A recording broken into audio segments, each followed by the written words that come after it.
Cognitive and intellectual development. Cognitive and intellectual development की दो model जो पियाजे ने स्टेजेस बताई हैं वो sensory motor, pre operational concrete operation और फॉर्मल ऑपरेशन स्टेजेस हैं जिनके थ्रू बच्चे की कॉग्निटिव डेवलपमेंट होती है। और इंफॉर्मेशन प्रोसेसिंग में मेमोरी, अटेंशन, लैंग्वेज के जो एस्पेक्ट हैं उनको देखा जाता है और उसके मुताबिक बच्चों की कॉग्निटिव डेवलपमेंट या इंटेलेक्चुअल डेवलपमेंट में फोकस किया जाता है। कुछ फैक्टर्स हैं जिसमें बायोलॉजिकल फैक्टर्स और एनवायरमेंटल फैक्टर्स हैं जो कि बच्चों की कॉग्निटिव डेवलपमेंट की हिंड्रेंस क्रिएट करते हैं। पियाजे की जो कॉग्निटिव थ्योरी है उसके मुताबिक जो कि 1896 से 1980 में ही वाज अ साइकोलॉजिस्ट और इन्होंने इस चीज पे फोकस किया कि जो कॉग्निटिव डेवलपमेंट है वो कॉम्प्रिहेंसिव थ्योरी थी और जिसके मुताबिक बच्चे हर इंसान की जो नेचर है उसकी जो डेवलपमेंट है वो उसकी ह्यूमन इंटेलिजेंस डील करती है वो कि उसकी किस तरह की नेचर, किस तरह की नॉलेज उसने रिसीव की है और किस तरह से लोग जो है वो अक्वायर करते हैं, कंस्ट्रक्ट करते हैं उस नॉलेज को, कैसे उस नॉलेज को यूज करते हैं। और पियाजे ये बिलीव करते हैं कि कॉग्निटिव डेवलपमेंट एक ऑर्गेनाइजेशनल मेंटल प्रोसेस है जो कि आपकी बायोलॉजिकल मैचुरेशन और एनवायरमेंटल एक्सपीरियंसेस से आपको मिलता है। फॉर एग्जांपल आपकी एज बड़ी होती जा रही है, आप उसी के मुताबिक अपने एक्सपीरियंसेस करते जा रहे हैं तो आपकी जो मेच्योरिटी आ गई है, एनवायरमेंटल एक्सपीरियंसेस जितने भी आपने किए हैं उनके मुताबिक आपकी कॉग्निटिव डेवलपमेंट होती है। पियाजे के स्टेजेस ऑफ कॉग्निटिव डेवलपमेंट में सबसे पहले जो स्टेज आती है that is sensory motor stage. Sensory motor stage जो है वो बर्थ से 2 ईयर तक है और जिसमें बच्चे को वर्ड के मुताबिक नॉलेज कुछ नहीं होती कि ये दुनिया क्या है, उसकी बहुत लिमिटेड नॉलेज होती है लेकिन वो कॉन्स्टेंटली डेवलप कर रहे होते हैं अपने एक्सपीरियंसेस, अपने इंटरेक्शंस फैमिली के साथ। बच्चों को फैमिली में बड़े उनको कुछ ना कुछ सिखा रहे होते हैं, उनको लैंग्वेज डेवलप कर रहे होते हैं, उनको ऑब्जेक्ट्स के साथ फेमिलियरिटी करा रहे होते हैं, कोई ऐसी चीजें हैं जो उनको स्किल्स सिखाई जाती हैं, बैठना उठना और तमीज सिखाई जाती है। आप बच्चे उस लेवल के बच्चे के साथ खुद उसको गाइड कर रहे होते हैं एक एक चीज।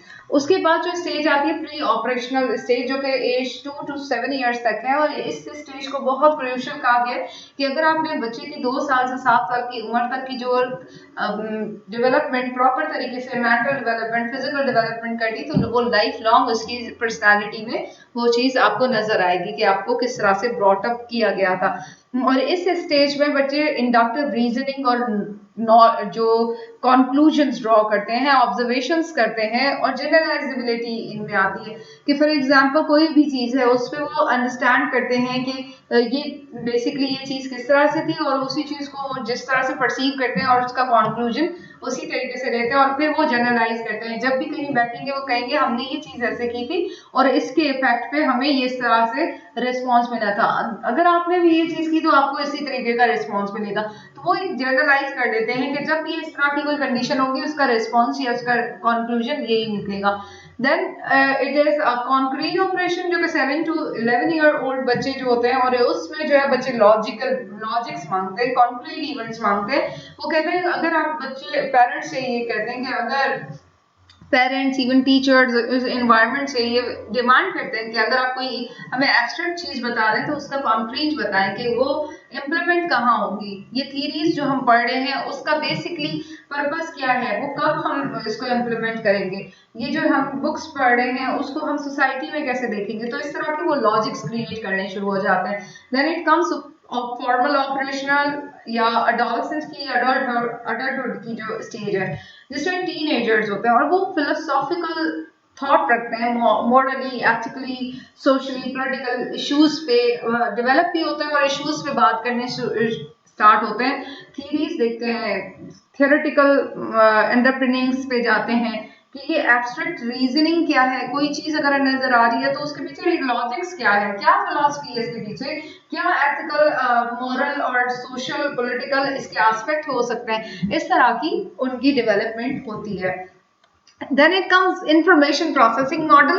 Information processing model वो एक मॉडल है जिसमें आप एग्जामिन करते हैं कि किसी भी बच्चे की कॉग्निटिव डेवलपमेंट कितनी हुई है। उस चीज को समझने के लिए इंफॉर्मेशन प्रोसेसिंग मॉडल बताया गया और इसमें ये इस मॉडल में बच्चे की मेंटल प्रोसेस को through metaphor, through computer processing, encoding, decoding, storing. Encoding is जब आप कोई चीज बात कर रहे हैं तो वो आप इनकोड कर रहे हैं, उस चीज को कोई किसी प्रोसेस के बाद कोई चीज उसको सुन रहा है, that means he is decoding your message into his mind and thinking about that message कि what basically purpose, what was the purpose, what is the message he has or she has sent to me. तो उसको वो decode कर रहे होते हैं और उस डाटा को स्टोर कर रहे होते हैं। उसमें बच्चों की एक स्टेज आती है मेमोरी की, जिसमें बच्चे 2 से 3 साल की उम्र में चीजों को मेमोराइज करने शुरू हो जाते हैं और फिर at the age of 4 years बच्चे को बहुत सारी चीज़ें इतनी ज़्यादा याद रहती हैं कि आपको बचपन की चीज़ें बताते हैं। जब वो स्कूल जाने लगते हैं तब वो उनको ये याद होता है कि मैं फर्स्ट बर्थडे में क्या पहना था और कौन हमारे पास आया था, कौन कौन से गिफ्ट्स उसको मिले थे। इस तरह की सारी चीज़ें बच्चों की मेमोरी में रह जाती हैं। Then it comes the attention period. Attention में 5 to 7 ईयर का बच्चा जो है वो कॉग्निटिव एबिलिटीज उसकी इतनी ज़्यादा स्ट्रांग हो चुकी होती है और वो फोकस करते हैं वर्ड्स पे, फैक्ट्स पे और मेमोराइज कर रहे होते हैं ताकि हम बड़ों की, टीचर्स की, पेयर्स की अटेंशन गेन कर सके। और अटेंशन गेन करने के लिए वो उस तरह की सारी चीज़ें, फैक्ट्स और फिगर्स और जो वर्ड्स हैं उनको याद रखते हैं। इसी इंफॉर्मेशन प्रोसेसिंग में लैंग्वेज का एक एस्पेक्ट है कि लैंग्वेज डेवलपमेंट भी आपकी होती है, जिसमें बच्चे डिफरेंट लैंग्वेज सीखना चाहते हैं और कॉम्प्लिकेटेड वर्ड सीखते हैं, मेच्योर हो जाते हैं और इस स्टेज में और वो उस चीज़ को यूज करने स्टार्ट हो जाते हैं।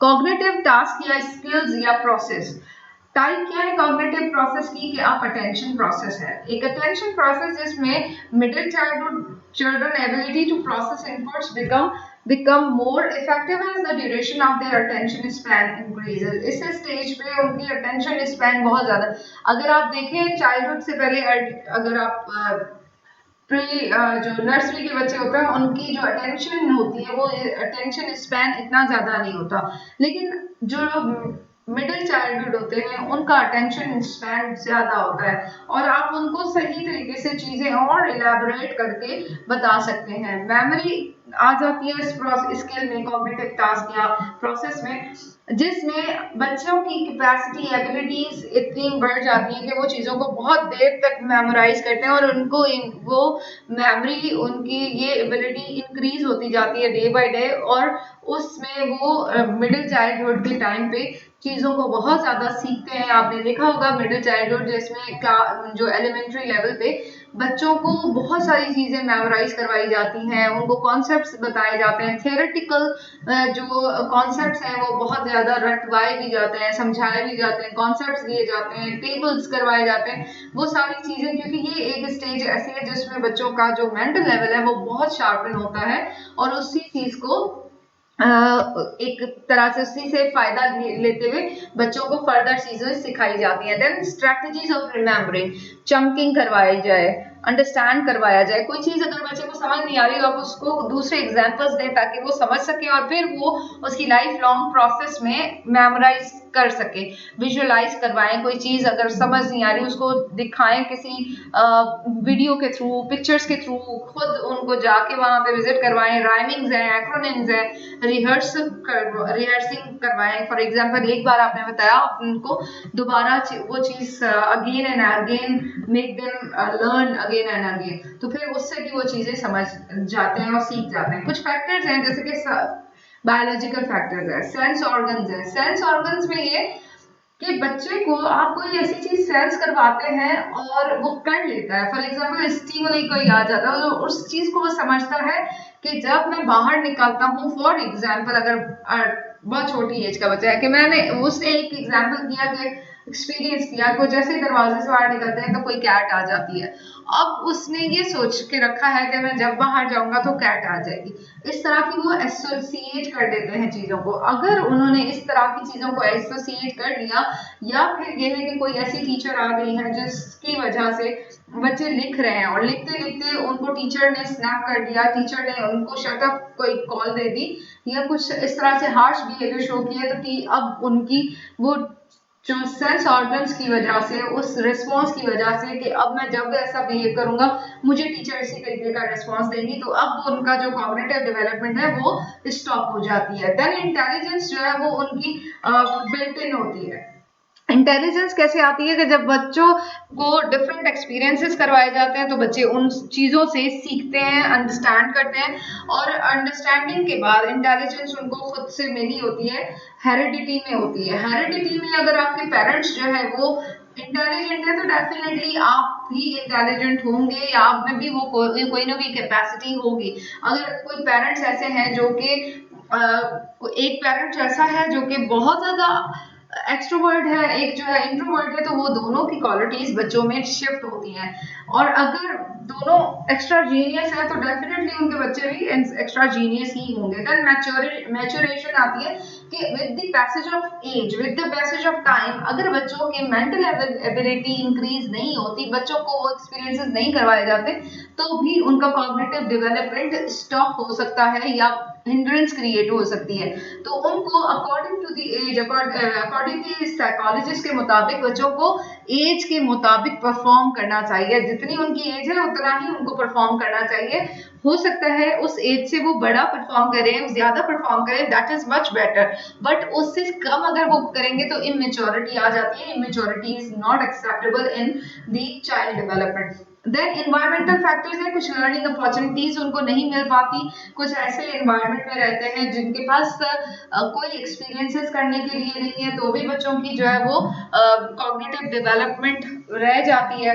कोई वो एक्सपीरियंस नहीं कर पाते कि शहर की जिंदगी में वो गांव की जिंदगी नहीं देख सकते, या गांव की जिंदगी में अगर वो रहते हैं तो वो शहर की जिंदगी से नाचना है। तो इस तरह की चीजें भी, इन्वायरमेंटल जो फैक्टर्स है वो भी, लर्निंग अपॉर्चुनिटीज अगर प्रॉपर तरीके से मिल जाती है, टीचर्स प्रॉपर हैं, लर्निंग मेथड्स, उनके टीचिंग मेथड्स अच्छे हैं, लर्निंग आउटकम्स अचीव हो रहे हैं, that means they are growing and they are developing their cognition. Then economic status is a very strong factor जो कि बहुत ज्यादा असरअंदाज होता है, इफेक्टिव होता है।